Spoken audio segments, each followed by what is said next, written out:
Wonderful good morning, ladies and gentlemen. Wonderful that you could come and join us physically and not just join us on Facebook, Twitter, in the internet or wherever.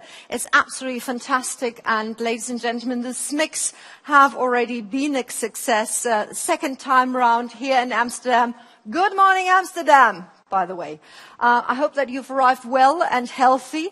And in the home area where Karl-Heinz land comes from, we have a saying.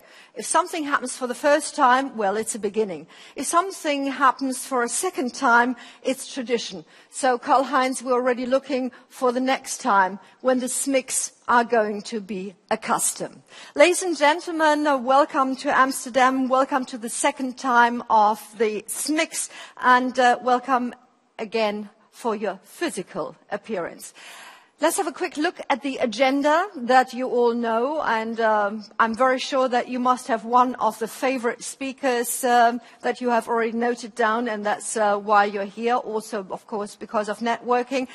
You've got that agenda right in front of your nose on the old traditional thing called paper. I know some of you might not know that anymore, but it still exists. And ladies and gentlemen, there is one thing that we have at the end of the day. It's almost like a piece of chocolate after a rich meal. And we're going to have Tim Campers, the CIO of Facebook, here. So hang around till 18:05 and later. And then, of course, everybody knows that in the end, there's going to be a big party here.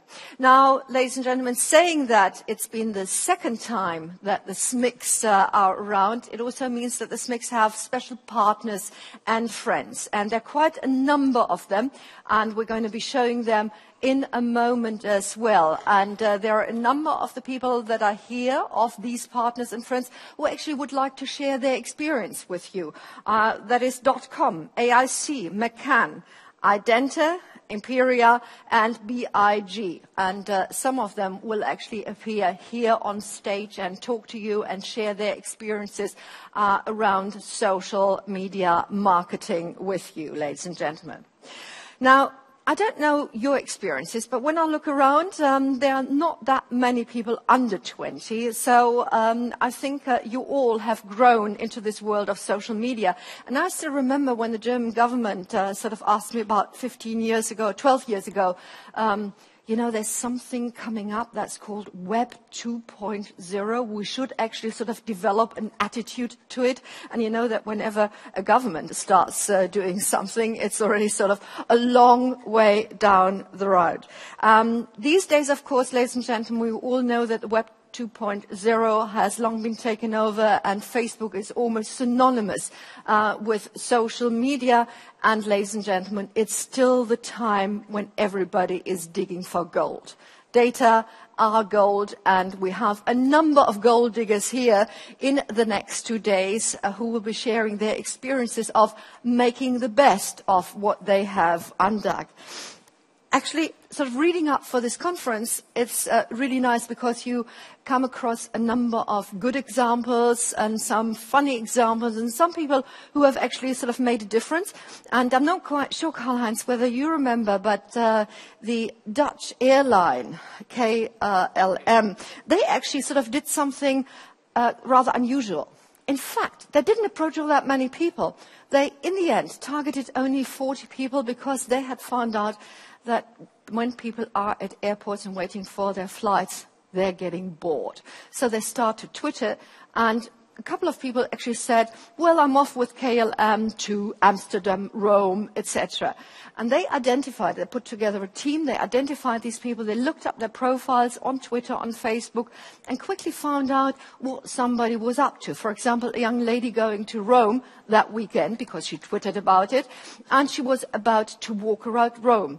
So what did KLM do? They approached her, gave her a little pedometer, and said, have an absolutely fantastic weekend, and remember us.